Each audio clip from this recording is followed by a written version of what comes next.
it was great to see startups. There were startups, they were implemented this year, so everything is moving around the robotics ecosystem in Switzerland.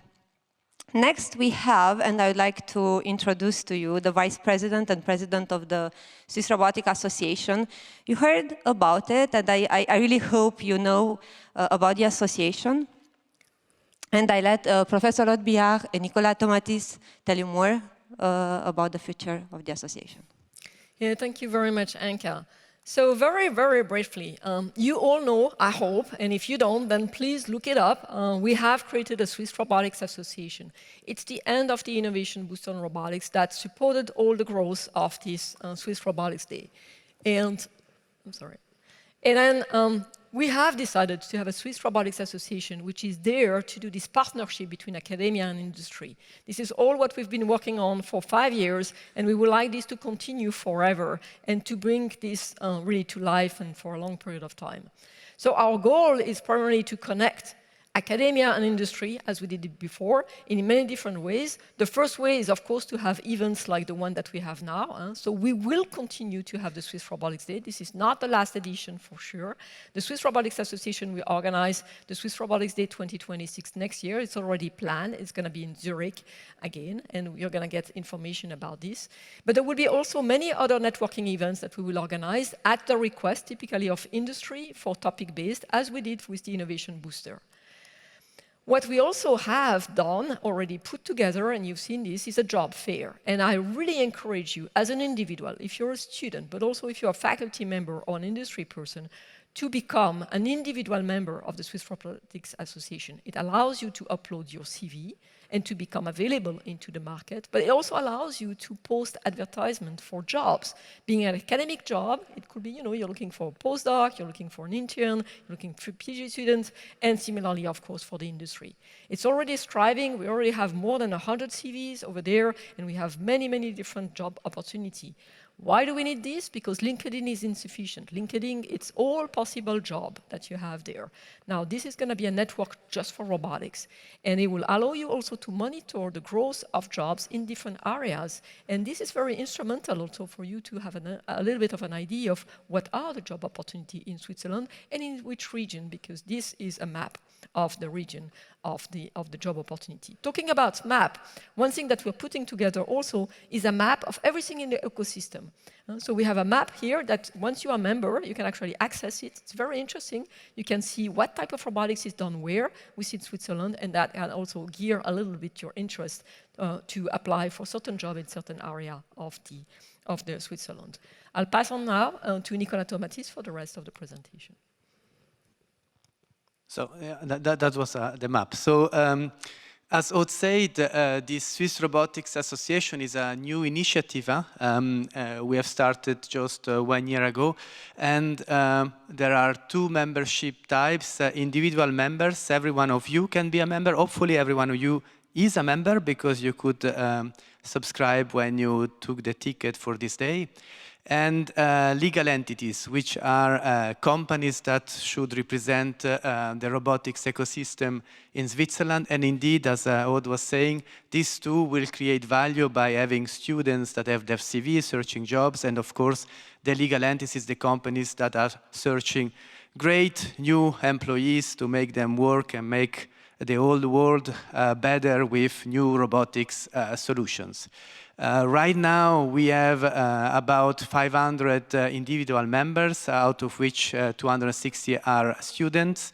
And we are just starting with the legal entities. In reality, it's starting from next year, 2026, but there were already companies that wanted to be members before they were able to really be members. So we already have 20 companies that are members now. Please, again, now it's time to move and to subscribe as a legal entity in the Swiss Robotics Association. We already have a leadership team in place, so we have indeed Aude and Roland Sigvard as vice president, and for the moment I am the president, sorry for that, and Anca helping to do the real job, and then we have other members of the board. I know that you want to go for lunch, so I will not name them all, and we have also a good advisory board that represents Swiss robotics well, both from the industry and from the academia. That's a very important point for us. We want really to have a very good representatives of both the industry and the academia. And if you look at this association, we want to be the link between students, universities, research, scale-up startups, and the industry, and that's why we are collaborating with SwissMem that you saw just half an hour ago, the Swiss Reference Association for the industry, and that's an important link for us to have the whole value chain from studying to delivering value to the market. Please join the ecosystem.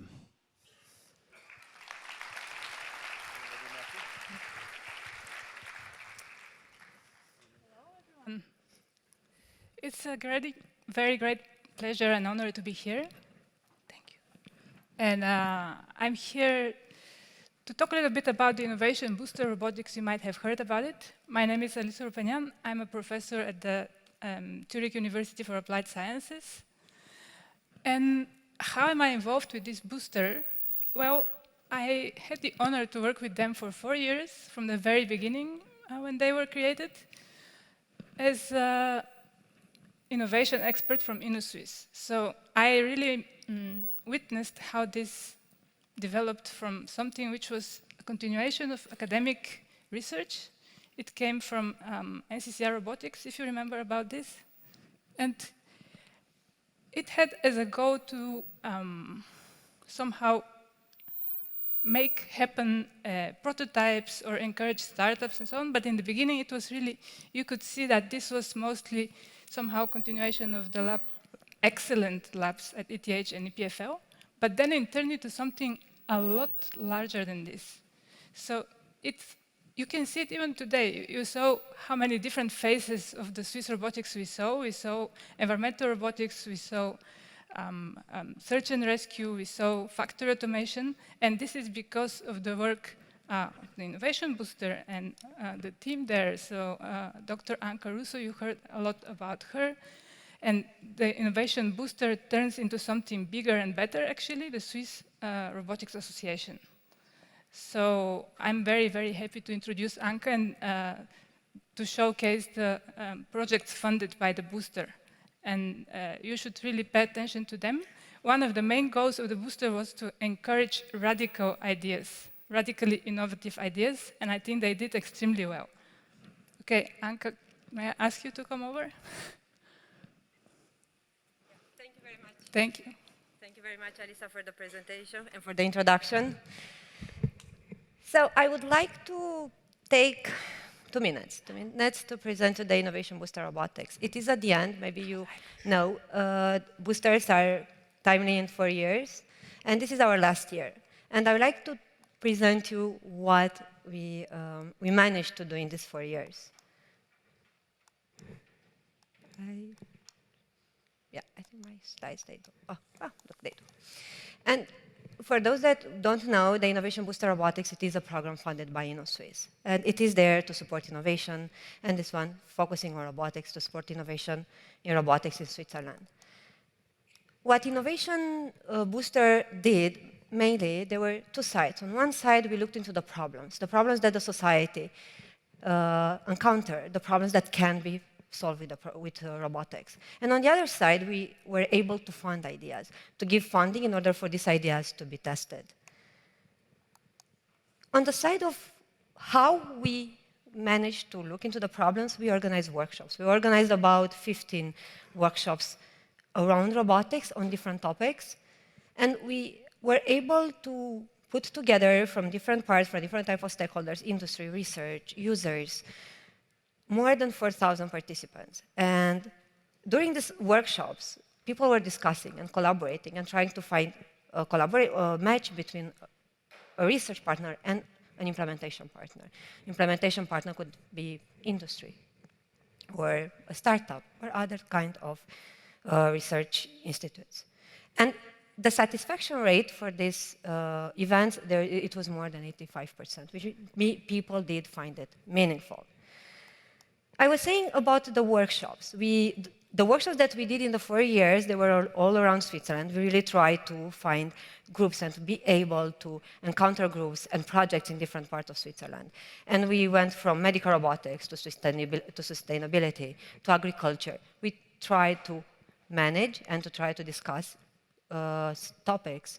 They were important for the society and the robotics community. We funded 40 projects in these 4 years. And these 40 projects, in total, they received more than 1.2 million. One coming from InnoSwiss, but the rest from implementation partner. Implementation partner meaning, again, organization, an institution, partner that wanted to bring some money in order to test ideas. And I think this is important. It is important to see how much we manage to support research and to support innovation for very, very small incipient ideas or prototypes. And majority of these, all the startups ideas that we supported, they're startups now. You're going to see later some of the ideas that we funded this year. And now the question would be, and what next? We are still until the end of 2025. We are organizing, we still have 2 events. On one event, we focus more on startups, for the ones that would like to find solutions on how to get from their idea to the market, to the deployment. And the other workshop we have in November, in 28, is with SUPSI. We are in the Italian part of Switzerland. We look into industrial automation for manufacturing. What it is new? What we need to change in this in manufacturing, how we do things now. We are saying, now the booster, it's not ended. So everything that has been done and started with NCCR and continued with Innovation Booster Robotics, it continues. We are still there, the community is there, the ideas, the projects. Everything that has been created already, it doesn't die, it continues. And we have the Swiss Robotics Association for that. And I really hope that each one will be able to come and see what the association is and to make together projects and collaborations. And when I'm saying, and what more, we don't want to stay only that. We really want to go all types of research partners, all types of industry partners, the startups, the big companies, applied sciences universities, and to partner with different other associations and groups.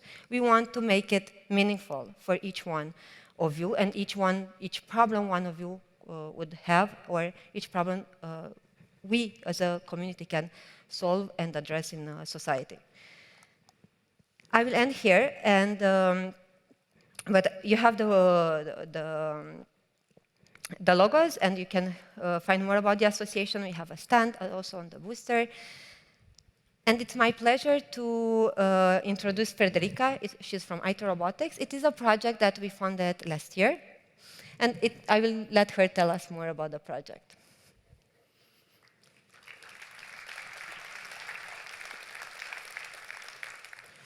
Thank you, Anca, for the lovely introduction. What is it that you think that makes construction work so dangerous? It is not heavy machinery, it is not air pollution, it is simply being exposed to height. 40% of occupational fatalities are due to people falling from height. So that means people working on scaffolds, rope access, or lifting trucks. At the same time, those tasks are required more and more to inspect and maintain our assets. If we fail to do those tasks, bridges may collapse, our power plants run dark. My name is Friederike Biffer, and we at Eisen Robotics take that challenge hand-on. We have developed a drone that combines the capabilities that those human workers have with the mobility that drones offer. So that means our drone can take over those inspection tasks. What are those tasks? So we're looking into core sampling, drilling, installations, or scans of areas. And for these tasks, we need high forces and high precision. We reach this with our drone by decoupling flight from interaction. So that means our drone flies to the asset and then transitions by attaching to the infrastructure surface. This allows it to be super stable. But when we first developed the drone, we had quite an unrobust system. So our suction cups were very limited in terms of surface roughness. So we needed super smooth surfaces in order to really attach securely. And with the innovation boost of robotics, we were able to really go with this system to a next level. We have developed a new more robust attachment system, which allowed us to attach to more rough surfaces or deteriorated concrete. This really broadens the horizon of deployment methods. At the same time, we were working on usability. So that means our pilot now has feedback to go from flight to attachment so that he knows he's securely attached, and also the other way around, some support and guidance to go from attachment back to flight. With these two major improvements, we were able to perform multiple missions this summer. I want to show you at the end a short picture of a mission that we have flown this summer on a highway bridge, where we deployed a monitoring concept on a highway bridge without closing any lanes, exposing workers to height, and saving thousands of Swiss francs per single mission day. Thank you very much for the attention, and I want to thank the team behind Innovation Booster Robotics and our implementation partner again for this opportunity to really push our boundaries. If you're interested to learn more or learn how you can improve your construction site, you will find us at booth 29, and I thank you very much for your attention.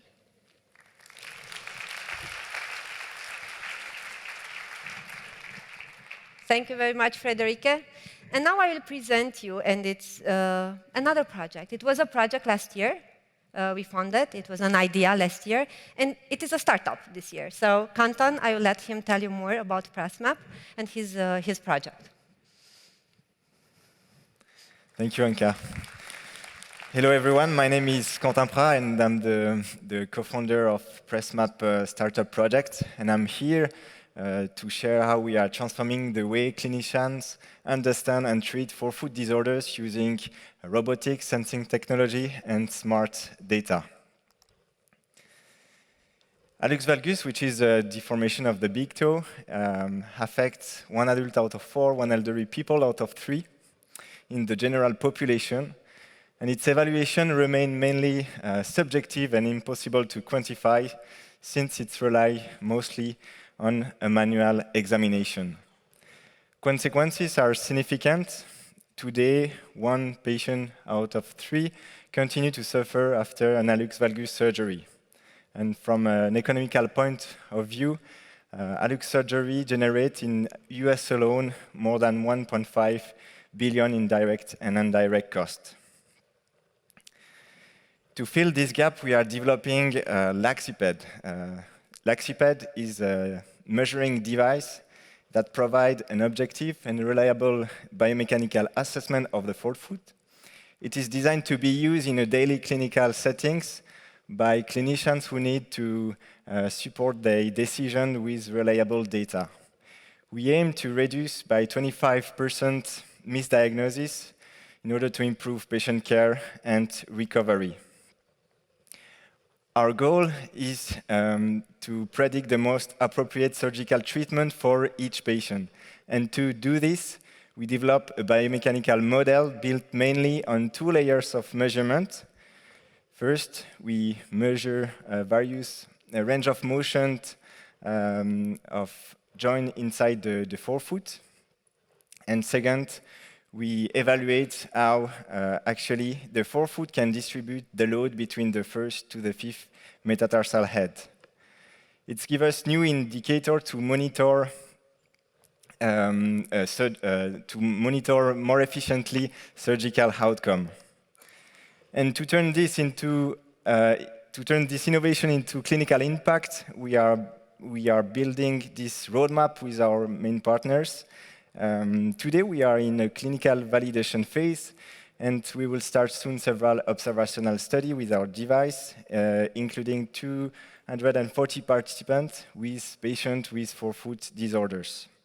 Our technology is secured by 2 patents, and we aim to create our company next semester during the year 2026. Currently, we are seeking for industrial partners, research collaborator or investor to join us in our mission to bring objectivity in orthopedic care. I would like to thank the innovation booster of Robotics for their support, and I'm pleased to welcome you to our booth number 35. Thank you for your attention.